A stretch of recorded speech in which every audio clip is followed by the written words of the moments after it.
In recent times, there has been an astronomical increase in cases of sexual and gender based violence around the world. Here in Nigeria, we continue to see alarming cases on a daily basis.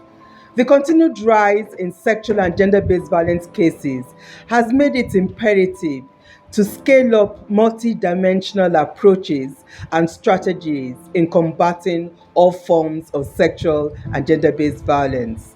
Several reasons account for the pervasive nature of sexual violence cases across Nigeria, and they include patriarchal norms, attitudes, and beliefs that normalize physical, sexual, psychological, and economic violence. There's also a thriving culture of impunity anchored on the shaming and intimidation of survivors, resulting in lack of access to justice. We also see a lack of a unified legal framework and court systems to deal with sexual and gender based violence. And we are concerned about the non existent or poorly equipped facilities to respond to GBV cases, including a lack of sexual assault referral centers and shelters for the care of survivors.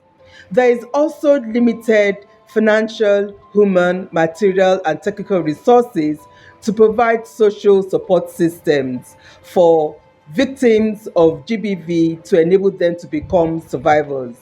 And we also see very serious economic disparities that increase the vulnerability of women and children. On the 10th of June 2020, the Nigerian Governors Forum declared a state of emergency against gender based violence. When the state of emergency was declared, the governors agreed to go back to their states and seek for the domestication of the Violence Against Persons Prohibition Act and the Child Rights Law. In places where legislation already existed, more efforts were to be put into the implementation of the laws. In June 2020, when the state of emergency was declared, only 14 states in Nigeria had passed the VAP Act. 4 years later, 35 states, including the Federal Capital Territory, have passed the VAP law or its equivalent.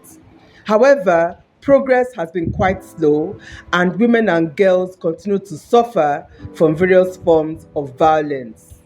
A victim of sexual and gender based violence deserves the right to move from being a victim to a survivor. A victim is voiceless and powerless with no agency. A survivor has voice, hope, and the power to take control again.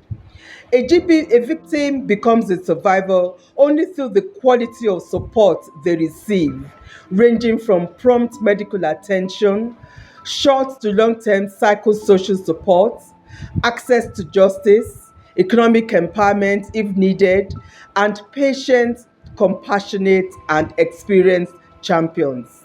This can only be made possible by knowing there are people, systems, and resources in place to turn to. As we commemorate another global 16 days of activism, we need to take a look at the theme for this year's campaign, 2024. The theme for this year is Towards Beijing Plus 30, Unite to End Violence Against Women and Girls. As someone who attended the Beijing conference in 1995 as a young woman, I'm particularly concerned that we need to make more progress on this issue than we have seen. We can only make progress if we address the structural and underlying causes of violence against women. And this means we need to stop fueling practices, beliefs, and stereotypes that undermine the physical and emotional well-being of women and girls. We also need to see the provision and implementation of strong legal and policy frameworks at a national level and at a state level. And we need to ensure that there is political will to address the implementation of all these laws and that all the resources that are required are put into place. We also need to ensure that we have mechanisms in place for the treatment, care, and protection of GBV victims so that they can become survivors. We also need to see more community ownership.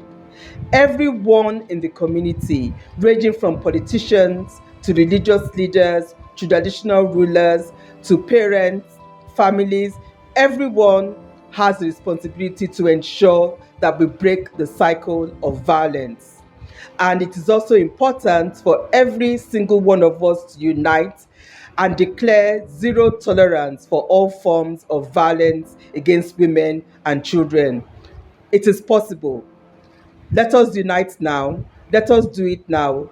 The future of our communities depends on it. Thank you.